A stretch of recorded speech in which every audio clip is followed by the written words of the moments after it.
Hello दोस्तों, स्वागत है आपका अपने यूट्यूब चैनल बाबा श्रीकांत एकेडमी पर। हम लोग त्रिभुज पढ़ रहे थे। त्रिभुज में 4 एक्सरसाइज तक ख़त्म कर चुके थे। आज उसके आगे से शुरुआत करते हैं। 5वें एक्सरसाइज पे चलने से पहले हम देख लें समकोण त्रिभुज क्या होता है और कुछ समरूप के बारे में देखेंगे। उसके बाद एक्सरसाइज की शुरुआत करते हैं। समकोण त्रिभुज जिसमें एक कोण 90 अंश का हो समकोण त्रिभुज कहलाता है। या तो कह सकते हैं एक रेखा पर दूसरी रेखा लंबवत हो तो 90 अंश का कोण बनेगा, ये समकोण त्रिभुज कहलाएगा। समकोण त्रिभुज में जो सबसे बड़ी भुजा होती है, बड़ी भुजा का वर्ग दोनों छोटी भुजाओं के वर्गों के योग के बराबर होता है। इसी को कहते हैं पाइथागोरस प्रमेय।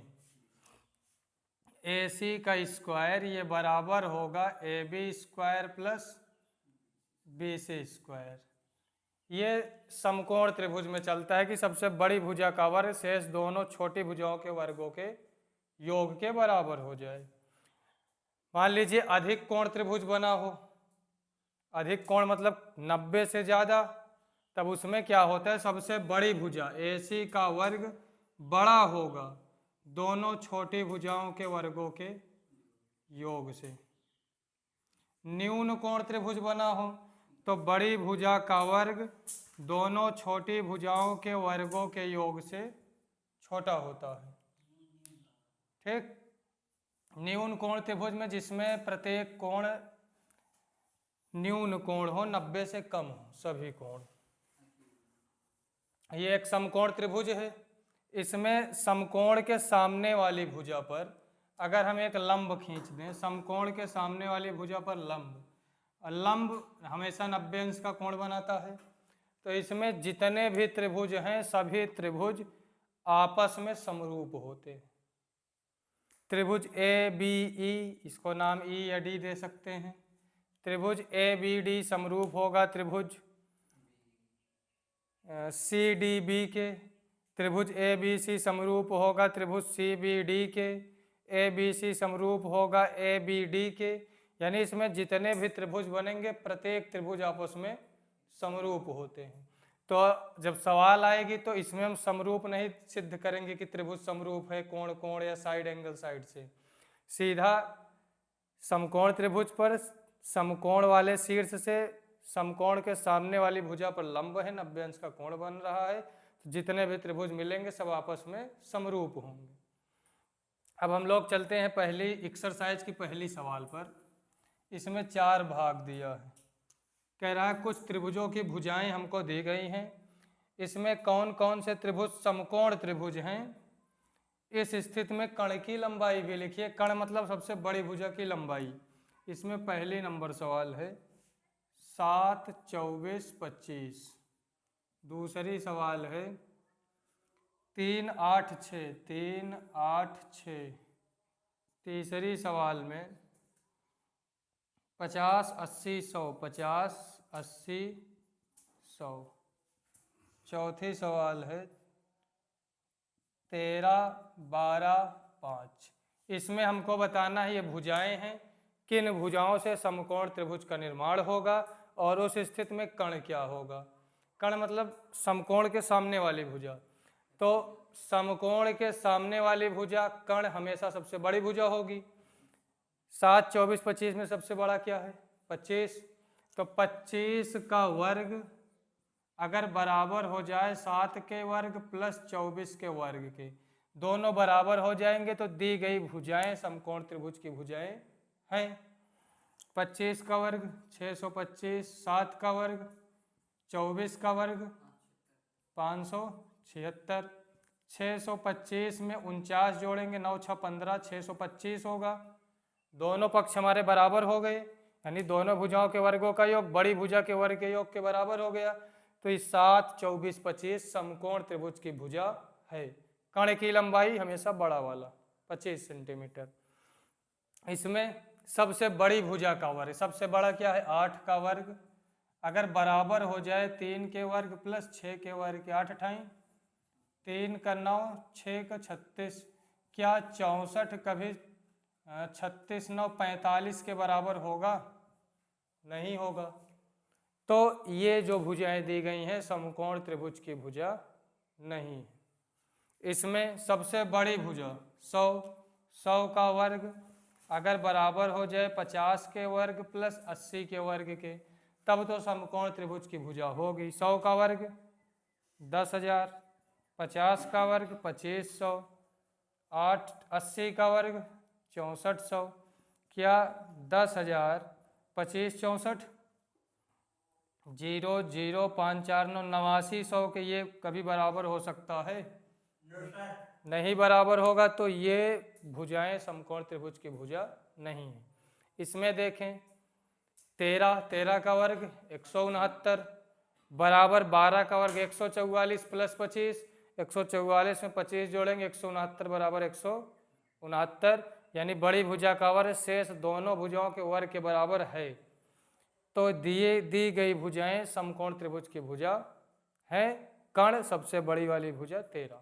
ठीक, तो इसमें पहला और चौथा समकोण त्रिभुज की भुजा है, दूसरा और तीसरा नहीं है। ये पहली सवाल यहाँ पर समाप्त होती है। अब दूसरी सवाल पर हम लोग चलते हैं।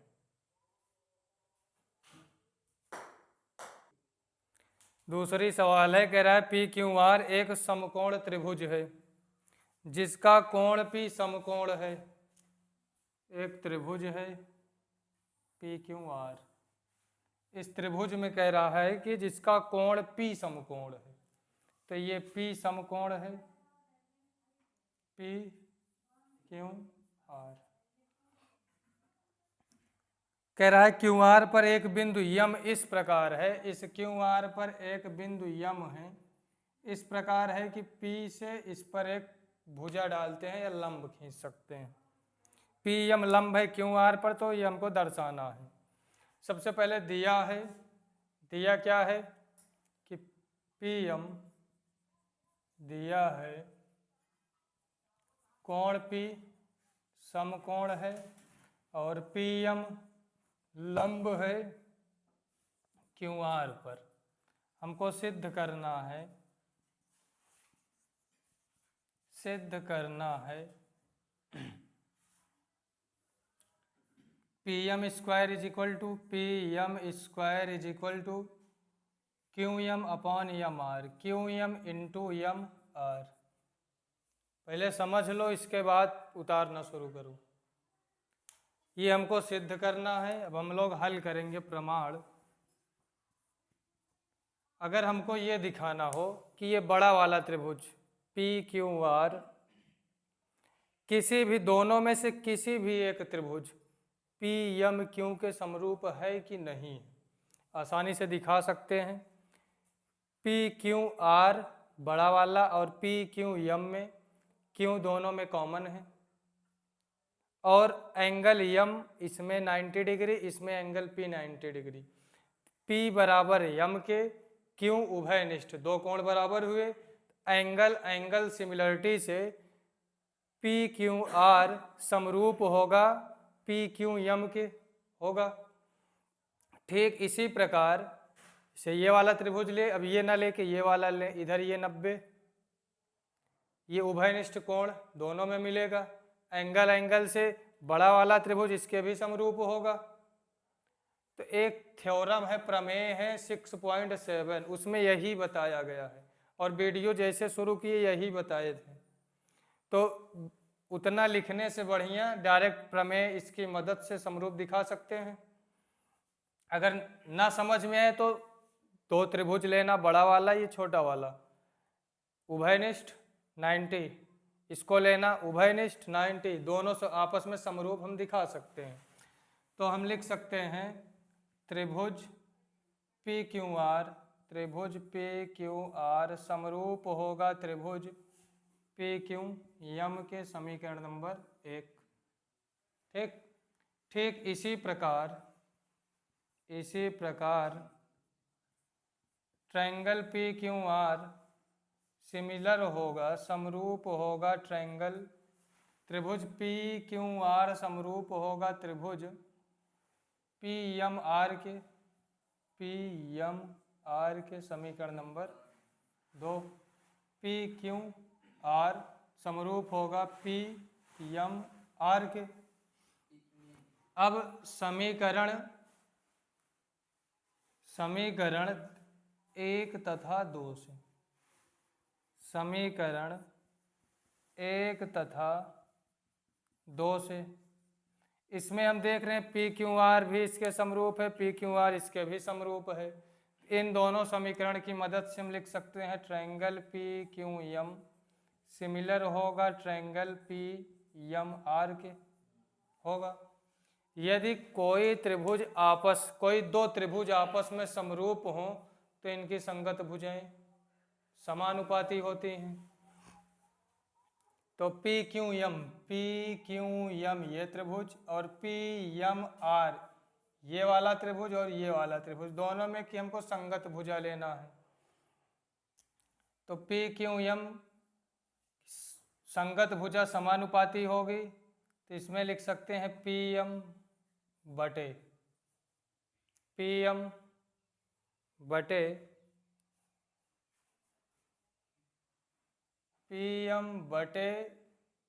आर एम या एम आर, पी एम बटे एम आर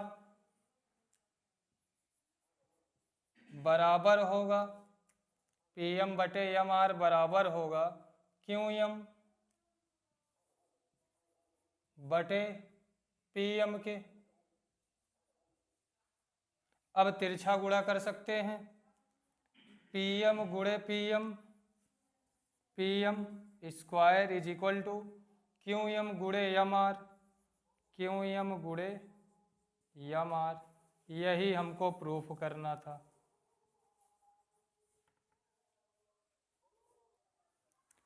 तीसरी सवाल में हमको एक आकृति दी गई है, आकृति 6.53 में कह रहा है ए बी डी समकोण है, ए बी डी समकोण है जिसमें कोण ए समकोण है, कोण ए राइट एंगल है, ए सी लंब है बी डी पर। तो दर्शाइए कि इसमें हमको सिद्ध करना है। सबसे पहले दिया है angle A is equal to angle C is equal to 90 समकोण, और ए सी लंब है बी डी पर दिया है। सिद्ध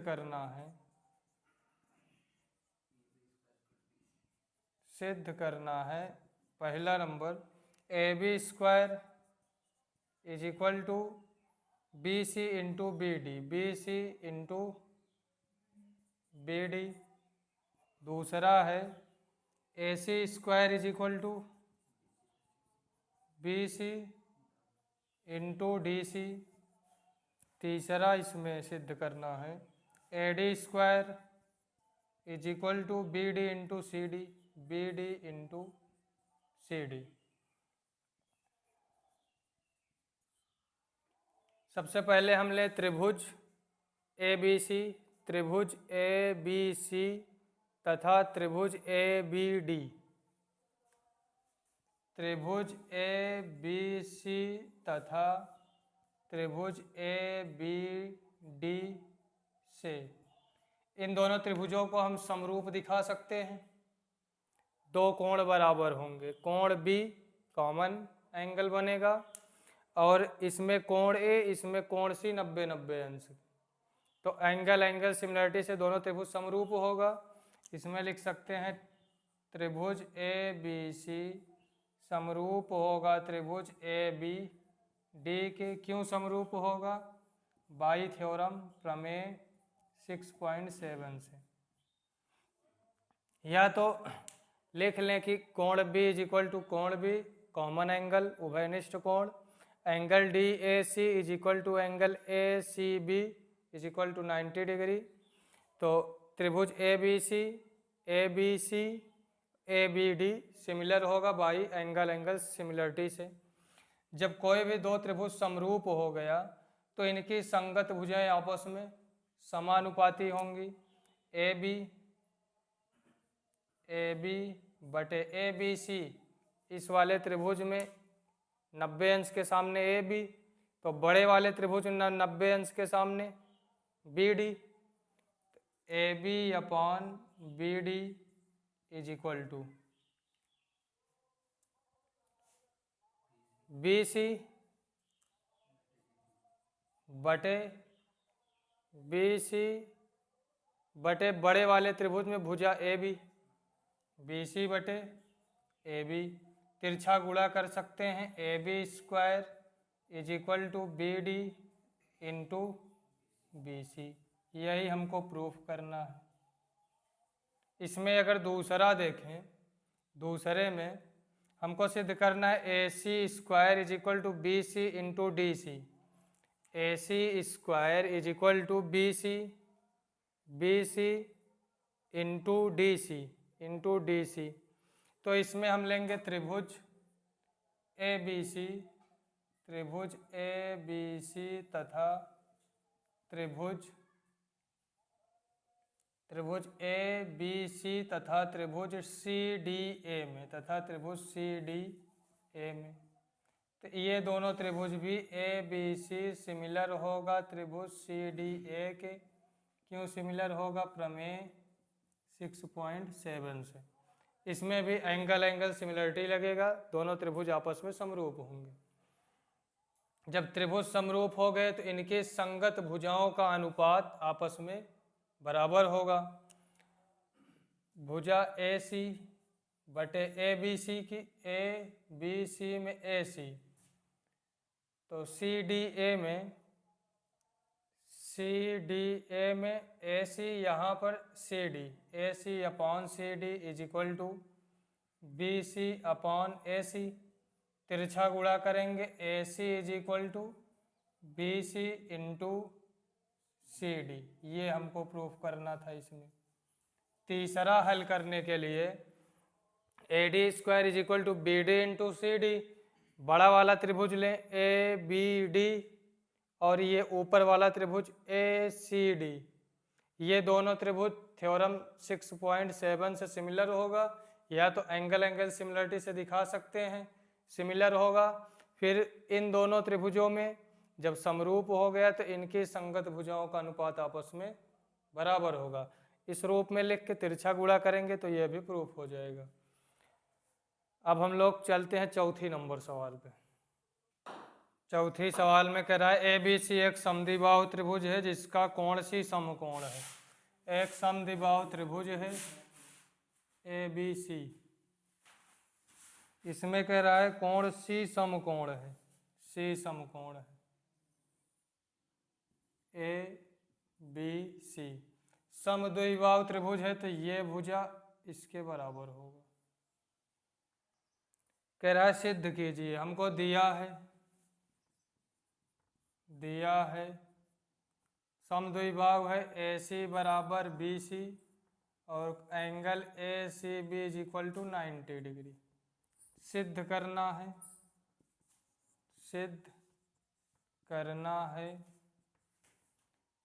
करना है A B square is equal to 2ac square.